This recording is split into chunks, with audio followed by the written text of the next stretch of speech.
আমাদের জীবনে কিছু কিছু ট্রিপ এমন মেমোরেবল হয়ে যায় যে সেগুলো সারা জীবন আমাদের স্মৃতিতে থেকে যায়। সেরকমই একটা ট্রিপ আমার সাথে ঘটেছে এবারে মালয়েশিয়াতে। মালয়েশিয়াতে আমার এই ট্রিপটা একেবারেই অপ্রত্যাশিত ছিল, কিন্তু তা সত্ত্বেও দেখে নিয়েছিলাম মালয়েশিয়ার বেশ কয়েকটা বিখ্যাত জায়গা। ট্রাভেল করেছিলাম ওখানকার লোকাল মেট্রোতে। সেই সমস্ত অভিজ্ঞতা নিয়ে শুরু হলো মালয়েশিয়ার সিরিজ এই চ্যানেলে।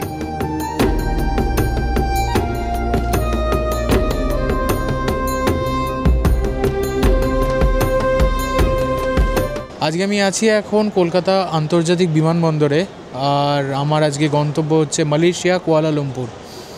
গতকাল রাত পর্যন্ত আমার কোনো স্থির ছিল না যে আমি যাব বলে। ইনফ্যাক্ট আমার আজকে শান্তিনিকেতন যাওয়ার একটা প্ল্যান ছিল, ট্রিপ ছিল আমার পরিবার পরিজনদের সাথে, কিন্তু অগত্যা কিছু কারণে এবং কিছু ব্যাপারের জন্যে আমাকে যেতে হচ্ছে এবং হঠাৎ করে আমার এই ট্রিপটা ঠিক হয়েছে। এয়ার এশিয়ার ফ্লাইট নাম্বার AK64-এতে লাগেজ ড্রপ হয়ে গেছে। লাগেজ ড্রপ হয়ে যাওয়াটা তেমন কোনো ব্যাপার নয়, সাধারণ গেলাম, পাসপোর্ট দেখালাম, একটা ওয়েব চেক ইনের একটা মানে পেজ ছিল, সেটা দেখালাম, সেটা হয়ে গেছে। সেটা দেখিয়ে তারপর ছেড়ে দিল। তারপর এলাম কারেন্সি এক্সচেঞ্জ করতে। রাইট নাও মালয়েশিয়ার কারেন্সি হচ্ছে রিঙ্গেটসের মানে 20 টাকা হচ্ছে 1 রিঙ্গেট। প্লাস এটা আপনি যখন এক্সচেঞ্জ করবে তখন জিএসটি থাকে, চার্জেস থাকে, হ্যানো ত্যানো মিলিয়ে মোটামুটি আপনার ওই ধরে নিন 24 টাকা হচ্ছে 1 রিঙ্গেট পড়বে। আপনি যদি বাল্কে করেন তাহলে আরও সস্তায়। আমার যেটা মুশকিল হয়েছে যে ইন্টারন্যাশনাল ট্র্যাভেলেতে একটা করে ফরেক্স কার্ড থাকা দরকার। আমি ঠিক মতন অ্যারেঞ্জমেন্টও করে উঠতে পারিনি, মানে within hours I have to pack my bags and just leave for the airport. সেক্ষেত্রে বলবো যে আপনারা যারা বিদেশ ট্রাভেল করবেন তারা প্রত্যেকেই যেন একটা ফরেক্স কার্ড যেন সঙ্গে রাখে। ব্যাংকের ফরেক্স কার্ডও নিতে পারেন, বা আপনারা থমাস কুক বা বুক মাই ফরেক্সেরও নিতে পারেন। এবার আপনারা বলতে পারেন আমার কাছে তো ক্রেডিট কার্ড আছে, ডেবিট কার্ড আছে, তাহলে আমি ফরেক্স কার্ড নেব কেন? নিতান্তই আছে, কিন্তু যখনই আপনি এটাতে ট্রানজ্যাকশান করবেন তখন একটা কারেন্সি এক্সচেঞ্জের একটা চার্জেস থাকে প্লাস জিএসটি, মানে অনেকখানি, মানে যদি আপনার 100 টাকা মতন আপনি যদি মানে করেন, কেনাকাটা করেন, ধরে নিন 150 থেকে 160 মতন আপনার চার্জেবল হয়ে যাবে। সেটা কিন্তু ফরেক্সেতে হয় না। ফরেক্সেতে আপনি যত টাকা, মানে যদি সাপোজ ধরে নিন $100 আপনি খরচা করছেন, তাহলে $100ই হবে, এক্সট্রা কোনো চার্জেস কাটবে না আপনার থেকে। আর দ্বিতীয় হচ্ছে ফরেক্সের একটা গল্প হচ্ছে, সাপোজ আপনি ধরে নিন আপনি মালয়েশিয়া আসছেন, তো মালয়েশিয়াতে রিঙ্গেটস আছে কারেন্সি, কিন্তু ফরেক্সেতে টাকাগুলো ইনক্লুড হয় আপনার ইউএসডিতে। তার মানে যেহেতু ইউএসডি একটা ইউনিভার্সাল কারেন্সি, মানে ডলার, ইউনাইটেড স্টেটস ডলার, তাহলে আপনার যা কিছু হবে আপনি হয়তো মালয়েশিয়ান কারেন্সির কনভার্টারে ইউজ করে আপনি অত টাকা হয়তো টপ আপ করাবেন, কিন্তু ভেতরে ব্যাক এন্ডে ফরেক্সে যেই কারেন্সিটা ইউজ হয় ট্রানজ্যাকশানের জন্য সেটা কিন্তু ডলারে। এটা কিন্তু আপনারা মাথায় রাখবেন এবং অতি অবশ্যই ফরেক্স কার্ডটা রাখবেন। যেটা ভুল আমি করেছি ওটা আপনারা করবেন না। তৃতীয় যেই বিষয়টা হচ্ছে সেটা হচ্ছে ভিসা। কারেন্টলি ইন্ডিয়ানসদের জন্য মালয়েশিয়ার কোনো ভিসা নেই, অন অ্যারাইভেলও নেই, বিফোর অ্যারাইভেলও নেই, কোনো কিছু নেই। কিন্তু আপনাদের যেটা করতে হবে সেটা হচ্ছে একটা মালয়েশিয়ার ডিজিটাল অ্যারাইভাল কার্ড করে নিতে হবে। এই পুরো ডিটেলসটা আমি আপনাদেরকে এখন বলে দেবো।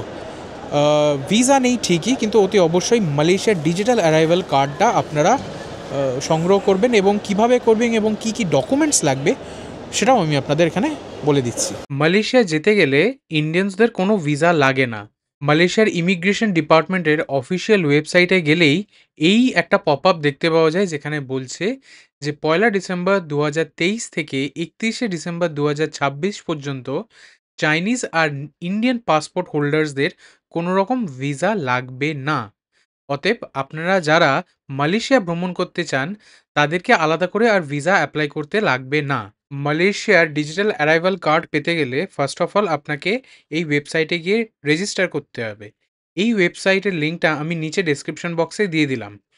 তো যখনই এই লিঙ্কটাতে ক্লিক করবেন তখন এইরকম একটা ওয়েব পেজ আসবে। এই ওয়েব পেজে গিয়ে আপনাকে রেজিস্টার ক্লিক করতে হবে। রেজিস্টার ক্লিক করার পর এইরকম একটা ফর্ম পাবেন। সেখানে নাম, পাসপোর্ট নম্বর, ন্যাশনালিটি আর ইত্যাদি ইত্যাদি সমস্ত কিছু আপনাকে ফিল আপ করতে হবে। সেকেন্ড কলাম যেটা আছে সেখানেতে ট্রাভেলিং ইনফরমেশন দিতে হবে। মানে আপনি কবে পৌঁছচ্ছেন, কবে ডিপার্ট করছেন মানে কবে থেকে ছাড়ছেন, মোড অফ ট্রাভেল হচ্ছে এয়ার, ল্যান্ড বা সি কিরকমভাবে আপনি প্রবেশ করছেন মালয়েশিয়াতে। Last port of embarkation before Malaysia মানে আপনি কোথা থেকে মালয়েশিয়া ঢুকছেন। যদি আপনি ইন্ডিয়া থেকে আসেন তাহলে ইন্ডিয়া লিখবেন। যদি আপনি অন্য কোনো কান্ট্রি থাকে তাহলে আপনি অন্য কোনো কান্ট্রি লিখবেন। ফ্লাইট ভেসেল ট্রান্সপোর্টেশন নাম্বার হচ্ছে আপনি কোন ফ্লাইটে আসছেন। যখন আপনারা টিকিট কাটবেন, তখন আপনাদের টিকিটের সাথে ফ্লাইট নাম্বারটা দেওয়া থাকে। সেটা আপনারা এখানে মেনশন করে দেবেন।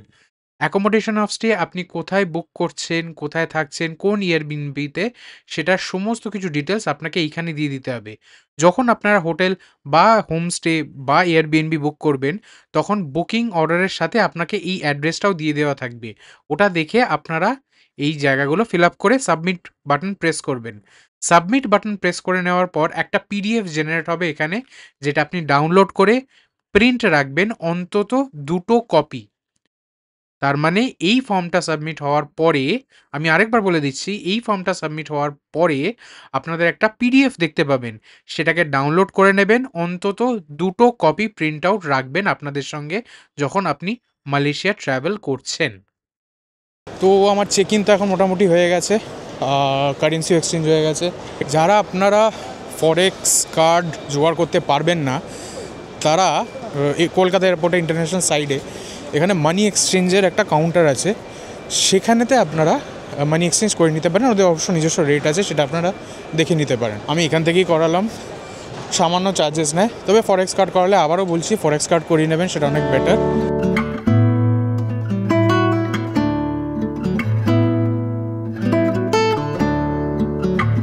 আমার ফ্লাইট এখন ০.৫ ঘন্টা লেট।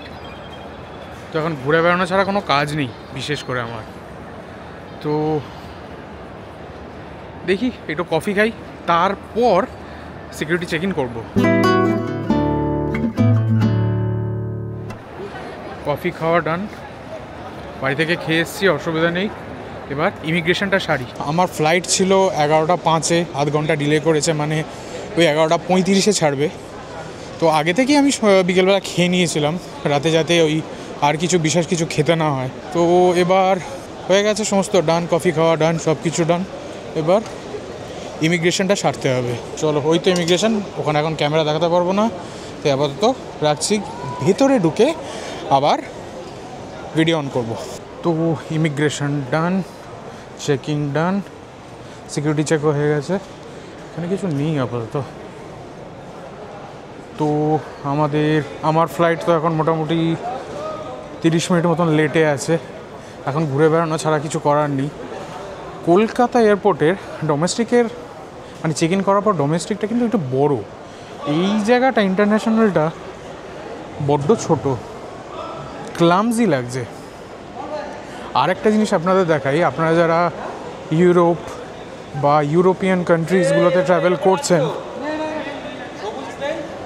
আপনারা যারা ইউকে বা ইউরোপিয়ান কান্ট্রিজগুলো ট্রাভেল করবেন, আপনাদের সিম লাগবে। আইদার আপনারা ক্লুব থেকে নিতে পারেন, বা অনলাইন অনেক পোর্টাল আছে সেখান থেকে নিতে পারেন, বা আপনারা যারা এয়ারপোর্টে আসবেন, এয়ারপোর্টে এই জায়গাটা থেকেও আপনারা নিতে পারেন। এই জায়গাতেও ইন্টারন্যাশনাল সিমস কিন্তু খুব ইজিলি পাওয়া যায়। আর এইটা হচ্ছে ডিউটি ফ্রি,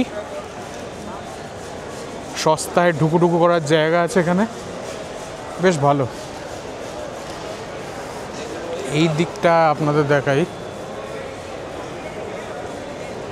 এইখান দিয়ে আমরা চেক ইন করে এলাম।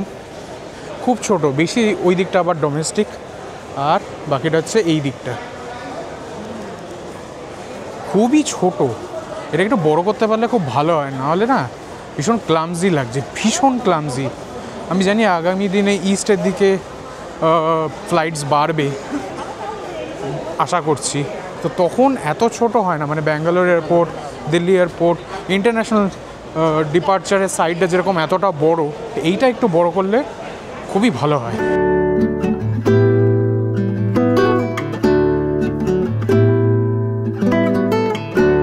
আরে সত্যি কথা যদি বলি, তাহলে একটু নার্ভাস কিন্তু লাগছিল।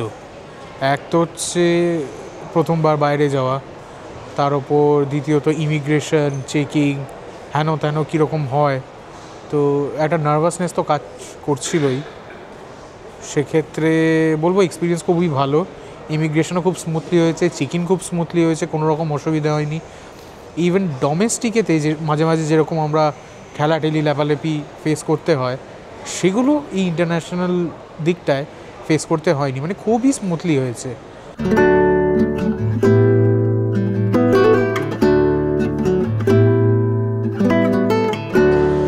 আমাদের ফ্লাইট ছিল 11:05-এ, এখন তারপর ডিলে হয়ে হলো কি 11:25 নাগাদ, আর এখন বাজে অলমোস্ট 11:40।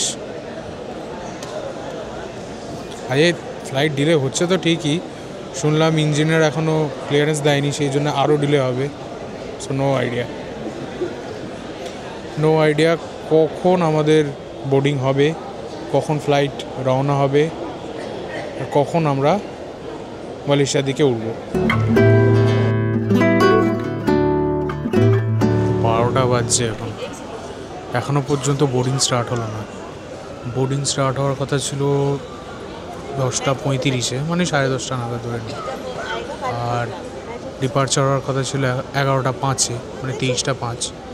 তো এখন 12:05 বাজে, এখনও পর্যন্ত বোর্ডিং স্টার্ট হয়নি।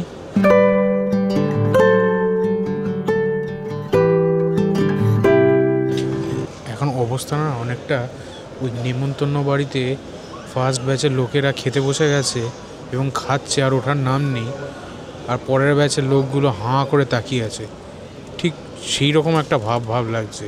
মানে অন্য এয়ারলাইন্স যারা মালয়েশিয়া বা কুয়ালালামপুর যাচ্ছে, তাদের বোর্ডিং স্টার্ট হয়ে শেষ হয়ে টেক অফও হয়ে গেল, আর আমরা এখানে এখনও হাপিত্তেশ করে বসে আছি। ভাগ্যিস বিকেলবেলা খেয়ে এসেছিলাম, সেই জন্য এখনও পর্যন্ত খিদে পাইনি। কোথায় ভাবলাম তাড়াতাড়ি পৌঁছে যাবো, দূর।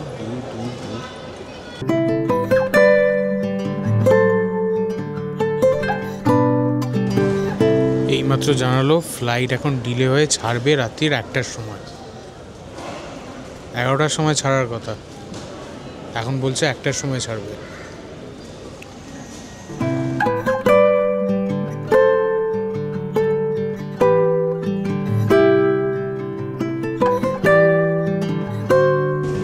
অবশেষে বোর্ডিং শুরু হলো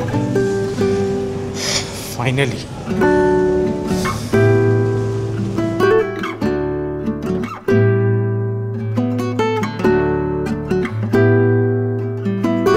বোর্ডিং ডান, এখন টেক অফের জন্য ওয়েট করা হচ্ছে। লাস্ট সিট পেয়েছি 31A, তো ঠিক আছে, উইন্ডো সিট আছে, কোনো অসুবিধা হবে না। সানরাইজটা দেখা যাবে, দৃশ্য ভালো দেখা যাবে, টেক অফটা দেখা যাবে, ল্যান্ডিংটাও দেখা যাবে।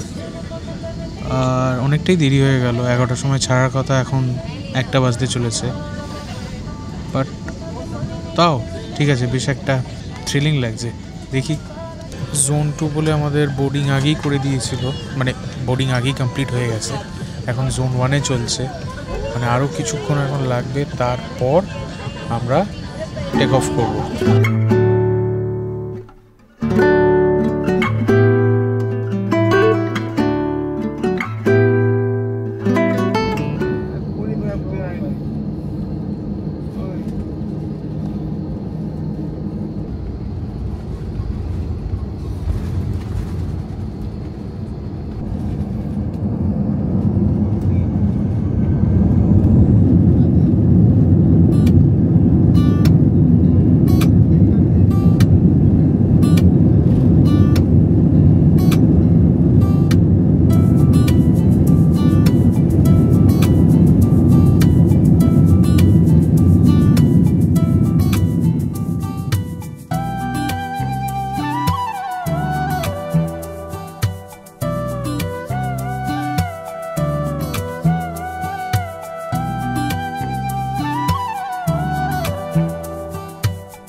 ফাইনালি ল্যান্ডেড, ফাইনালি কুয়ালালামপুর পৌঁছে গেছি।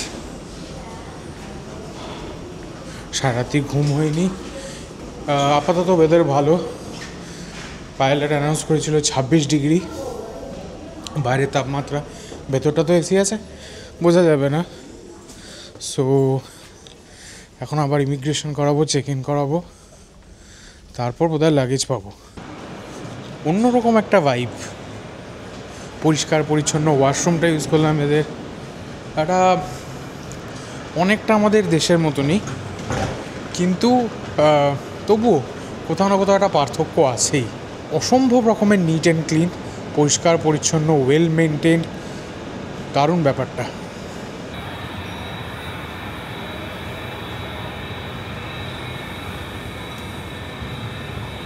আচ্ছা, কুয়ালালামপুরে ইমিগ্রেশনে যাওয়ার আগে এই জায়গাতেও কিন্তু অনেকগুলো কাউন্টার আছে যেখান থেকে কিন্তু ট্রাভেল সিম বিক্রি হয়। আপনারা যদি কলকাতা থেকে তুলতে না পারেন বা আইএসডি রোমিং না করে রাখতে পারেন, সেক্ষেত্রে আপনারা এখানে এসেও কিন্তু সিম কালেক্ট করতে পারেন। ডকুমেন্টস লাগবে আপনাদের ওই পাসপোর্টটা। আর আরেকটা কথা হচ্ছে যে এখানে এটিএমের ব্যবস্থাও আছে। এগুলো হচ্ছে ইন্টারন্যাশনাল এটিএম। সেক্ষেত্রে যদি আপনাদের ক্যাশ দরকার হয়, অবশ্যই ফরেক্স কার্ডটা রাখবেন। সেই ফরেক্স কার্ড থেকে আপনারা কিন্তু ক্যাশ তুলতে পারেন। ইমিগ্রেশন কমপ্লিট হয়ে গেল, কিছু জিজ্ঞেস করলো না, জিজ্ঞেস করলো কতদিন থাকবো, পাসপোর্ট বোর্ডিং পাসটা দেখলো, ছবি নিল, বায়োমেট্রিক্স নিল, বাস ডান, ও ছেড়ে দিল। এখন এসছি লাগেজ কালেক্ট করবো বলে। লাগেজটা কালেক্ট করে নিয়ে এবার দেখবো এখান থেকে হোটেলে কী করে যাওয়া যায়। তারপর বলছি হোটেলে যাওয়ার কিভাবে যাওয়া যায়, আমি কিভাবে যাচ্ছি, সমস্ত বলছি। তার আগে লাগেজটা কালেক্ট করে। অতএব এটা আমার ব্যাগ, চলো এবার এটাকে নিয়ে কাটবো, বাকিটা বাইরে গিয়ে বলছি।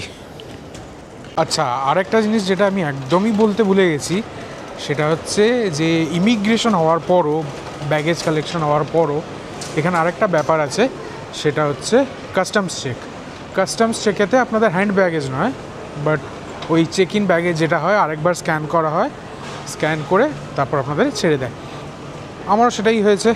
আমি ভেবেছিলাম ইমিগ্রেশনটাই লাস্ট, বাট না, তারপর কাস্টমস চেক হয়েছে, কোনো রকম অসুবিধা হয়নি, ফেস করতে হয়নি। এবার বেরিয়ে এসেছি। এবার আমি যাচ্ছি ক্যাব স্ট্যান্ডের দিকে, সেখান থেকে ক্যাব নেব। বেসিক্যালি এখান থেকে হোটেল যাওয়ার দুটো রাস্তা আছে, এক হচ্ছে ভায়া ট্রেন, যেটা আরও দুটো ফ্লোর নিচে গেলেই পাবো, আর একটা হচ্ছে যে আমি যদি ক্যাব নিয়ে নিই। ট্রেনটা এখন যেতে পারছি না, কারণ আমার যে হোটেলটা আছে সেখানে আমাকে ট্রেনে করে গিয়ে প্লাস আরেকবার বাস ধরতে হবে। আর ক্যাব হলে একটু বেশি পড়লেও তো মোটামুটি আমি ডাইরেক্টলি পৌঁছে যাব। মালয়েশিয়াতে ভ্রমণ করতে হলে অবশ্যই এই অ্যাপটাকে ডাউনলোড করে নেবেন। এটা হচ্ছে গ্র্যাব অ্যাপ। আমাদের যেরকম উবের আছে, ওলা আছে, ব্লিঙ্কিট আছে, জোম্যাটো আছে, অ্যামাজন আছে, মালয়েশিয়াতে এই একটা অ্যাপের মাধ্যমে আপনারা এই সমস্ত কিছু অ্যাভেল করতে পারবেন। যেমন আপনারা যদি ক্যাব বুক করতে চান তাহলে এটা কার অপশনটা চুজ করতে পারেন। যদি খাবার-দাবার আনাতে চান তাহলে ফুড নিতে পারেন। যদি কোনো গ্রসারিস বা কোনো কিছু এমার্জেন্সি কিছু আনাতে চান এই মার্ট চুজ করতে পারেন, ইত্যাদি, ইত্যাদি। মানে পাতি কথায় ব্লিঙ্কিট, জোম্যাটো, উবের আর অ্যামাজন যেটা আমাদের এখানে হয় সেটা সমস্ত কিছু এই অ্যাপেতে আপনারা পেয়ে যাবেন। এবার এই অ্যাপ থেকে আপনারা ক্যাব বুক করবেন কি করে? এই অ্যাপটাকে ওপেন করবেন। এবার যাব সাপোজ পুচং আইওয়ে মলে। তাহলে এখানে আমার সমস্ত ডেসক্রিপশন দেওয়া থাকবে। আমি চুজ পিক আপ করব এবং আমি এখান থেকে কত ভাড়া লাগবে, কীরকম লাগবে, যেমন এখানে 68 আছে স্ট্যান্ডার্ড। আমি এটা চুজ করে নেব এবং চুজ করে আমি এয়ারপোর্ট থেকেও বা কোথায় বেরোবো, কিভাবে বেরোবো, তার সমস্ত কিছু ডিটেলসও আপনারা এই অ্যাপের মাধ্যমে পেয়ে যাবেন। তাহলে অবশ্যই মালয়েশিয়া ট্রাভেল করার আগে এই অ্যাপটাকে নিজেদের মোবাইলে ইনস্টল করে নেবেন। এটা অ্যাপল স্টোরেও আর গুগল প্লে স্টোরেতেও অ্যাভেলেবেল আছে।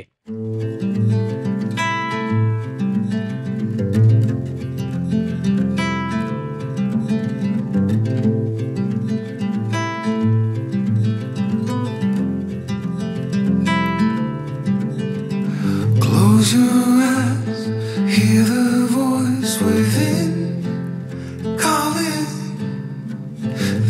ক্যাব পেয়ে গেছি, গ্র্যাব থেকে ক্যাব নিলাম। ওরা ডাইরেকশান অ্যাপেতেই দেওয়া ছিল কোথা থেকে গিয়ে ক্যাব ধরতে হবে কি না ধরতে হবে।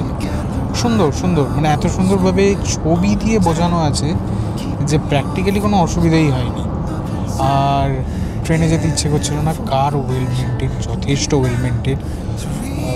আরেকটা জিনিস হচ্ছে, যখন প্লেনটা নামছিল না, চারিদিকে আনারসের চাষ, দারুণ দারুণ ফাটাফাটি জায়গাটা লাগছে। আর এখন এয়ারপোর্ট থেকে বেরিয়ে এসেছি, এখানেতেও মানে লেফট, মানে আমাদের ইন্ডিয়াতে যেরকম লেফট সাইড দিয়ে চালাতে হয় আর রাইট সাইড দিয়ে উল্টো দিকে, এখানেও ঠিক সেরকমই। গাড়ির স্টিয়ারিংটাও সেই একইভাবে। রাস্তাঘাট দেখে যা মনে হচ্ছে যেন কোনো তুলনা হবে না, উফ ফাটাফাটি। আর এখানকার গাড়িগুলোর নাম্বারগুলো প্রত্যেকটা আমি অন্য অন্য রকম দেখছি, হতে পারে নিশ্চয়ই কোনো ব্যাপার আছে যেটা আমি জানি না, কিন্তু গাড়িগুলো বেশ দেখতে, মানে আমাদের ইন্ডিয়ার ওইখানেতে যেরকম গাড়ি দেখা যায় ঠিক সেরকমটা নয়। এই গাড়িটা একবার দেখুন, এটা টয়োটার গাড়ি, কিন্তু কি গাড়ি আমি সেটা জানি না। Well, there ain't much time left to figure things out. Deep underneath all the laser, your doubts. There's a heart gone out of rhythm in despair. Held underwater, fine for air. Breathe in, breathe out. Hey, come alive.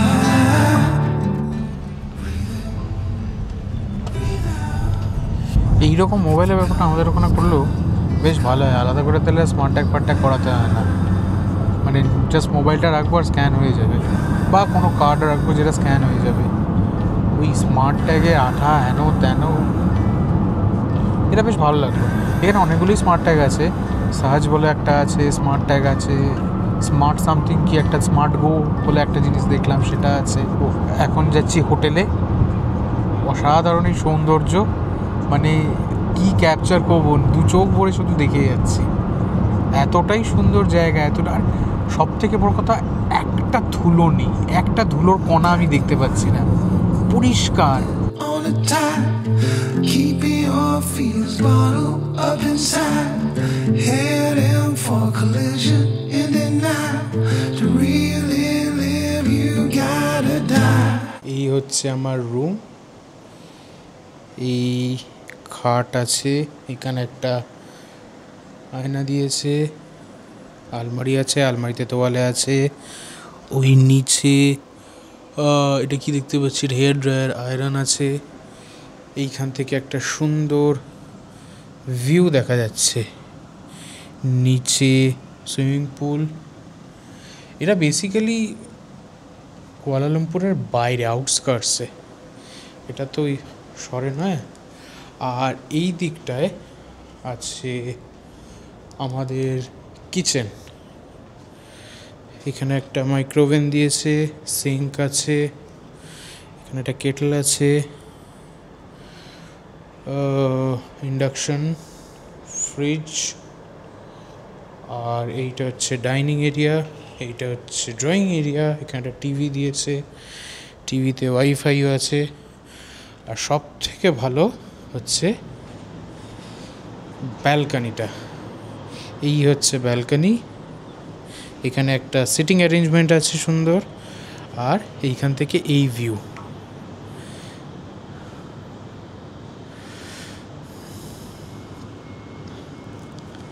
খানিক পাশালে এই জায়গাটা এইখান থেকে দেখা যায়, ওইটা হচ্ছে metro line.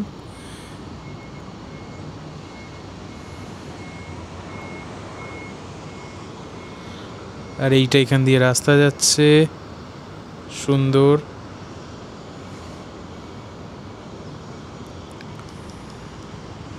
তবে সব ভালো নয়, এখানে ওই সাবান টাবান, এমনকি একটা জলের বোতলও কিছুই দেওয়া হয়নি। আরেকটা ডিটেলস আপনাদের দিয়ে দিই, আমি কোনো হোটেলে গিয়ে উঠিনি, আমাকে একটা অ্যাকোমোডেশন দেওয়া হয়েছিল। ওটা বেসিক্যালি একটা ফ্ল্যাট যেটা ভাড়া দেওয়া হয়।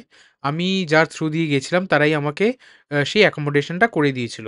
আপনারা যারা হোটেল খুঁজবেন তারা এদের মেক মাই ট্রিপ, অ্যাগোডা এই সমস্ত ওয়েবসাইট দেখে আপনারা বুকিং করবেন, এবং বুকিং করার সময় অবশ্যই এই হোটেলগুলো আলাদা করে গুগল রিভিউ চেক করে নেবেন। এইটা হচ্ছে প্রথম ইনফরমেশন হোটেল বুক করার সময়। যেমন এইটা হচ্ছে arena star hotel, arena star হোটেলের আপনারা একবার গুগল রিভিউ দেখে তারপরেই হোটেলটা বুক করবেন। দ্বিতীয়ত, আপনার চেষ্টা করবেন যেন সিটি সেন্টারের কাছে থাকেন। তার মানে হচ্ছে আপনারা যেন কেএল সেন্ট্রাল স্টেশনের আশেপাশে যেন থাকেন। কেএল সেন্ট্রাল স্টেশন হচ্ছে কুয়ালালামপুরের মেট্রো স্টেশনের একদম সেন্টার। ওখান থেকে সমস্ত লাইন কভার হয়, সমস্ত রুট কভার হয়। যদি আপনারা কোনো ভালো লোকেশন খুঁজছেন তাহলে অবশ্যই চেষ্টা করবেন কেএল সেন্ট্রাল মেট্রো স্টেশনের কাছাকাছি থাকার জন্য। এই সানসেটের সময়ে জায়গাটা কিন্তু হেভি লাগছে দেখতে, মানে ফাটাফাটি। এখান থেকে একদিকে আমরা বেসিক্যালি শহরে একটু বাইরেটায় আছি, আর কিন্তু প্রচুর সবুজ, প্রচুর গাছ এখানে দেখা যাচ্ছে। আর এই দিকে ছোট ছোট বাংলো বাড়ি, মানে সারি সারি সারি সারি বাংলো বাড়ি, পেছনে বড় বড় বিল্ডিংস, এটা একটা দিক। আর এই দিকটা যেটা আছে সেখানে একটা জলাশয় দেখা যাচ্ছে, আমি জানি না আমার ক্যামেরাটা দেখতে পাবে কি না। আর এখান থেকে যাচ্ছে মেট্রো, এটাই সম্ভবত ব্লু লাইন এইখানকার কুয়ালালামপুরে। আপনারা একবার দেখুন জায়গাটা।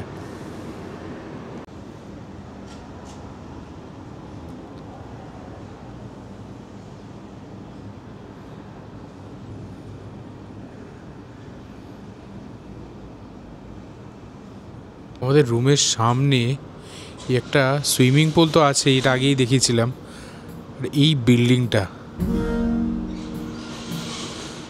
অনেকখানি বড়, আর ওইটা মল। জীবনে চলার পথে কত রকম সমস্যা যে আসতে পারে সেটা যতক্ষণ না ফেস করছেন ততক্ষণ বুঝতে পারবেন না। যেমন এই দেখুন, আমি একটা এক্সটেনশন কর্ড এনেছিলাম যাতে ল্যাপটপ, মোবাইল, ক্যামেরা ট্যামেরা ইত্যাদি ইত্যাদি এগুলো একসাথে চার্জ দেওয়া যায়। তো এইটা হচ্ছে আমার এক্সটেনশন কর্ডটা, ঠিক আছে। এবার এইটা হচ্ছে এক্সটেনশন কর্ডের প্লাগ। এবার দেখুন, আমি যে এটাকে প্লাগে দেব, এটা দেবটা কি করে? আমাদের কর্ডের প্লাগগুলো ইউকে স্ট্যান্ডার্ড ফলো করে, আর এটা তো অলমোস্ট ইউএস বা রাশিয়ান যে স্ট্যান্ডার্ড ফলো করে সেটা অনুযায়ী। তাহলে অগত্যা কি করা উচিত? রাত্রি এখন বাজে 11টা, আমি বেরোলাম একটা ইউনিভার্সাল অ্যাডাপ্টার জোগাড় করতে। কিন্তু মুশকিলটা হচ্ছে যে সমগ্র জায়গাটায় রেস্টুরেন্ট, ব্যাংক, এটিএম খোলা আছে। ব্যাংক বলতে এটিএম খোলা আছে, কিন্তু বাকি কিচ্ছু খোলা নেই।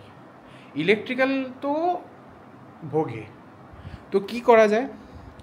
এই মালয়েশিয়াতে একটা অ্যাপ আছে, গ্র্যাব অ্যাপ বলে, মানে জুতো সেলাই থেকে চণ্ডীপাঠ সমস্ত কিছু এখানে পাবেন।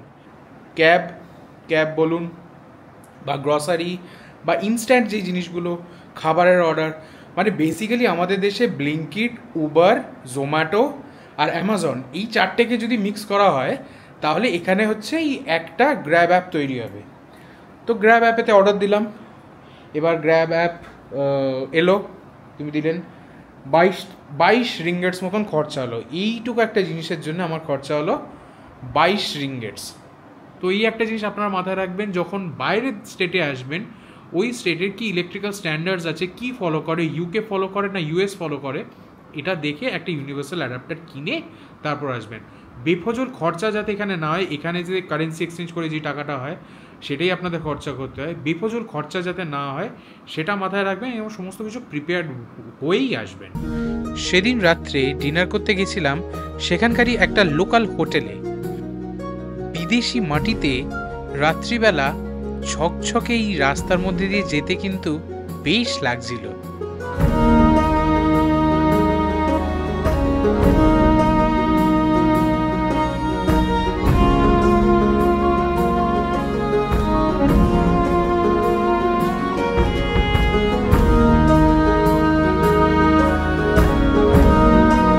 জায়গাটা ছোট হলেও বেশ কোজি আর হ্যাপেনিং জায়গা।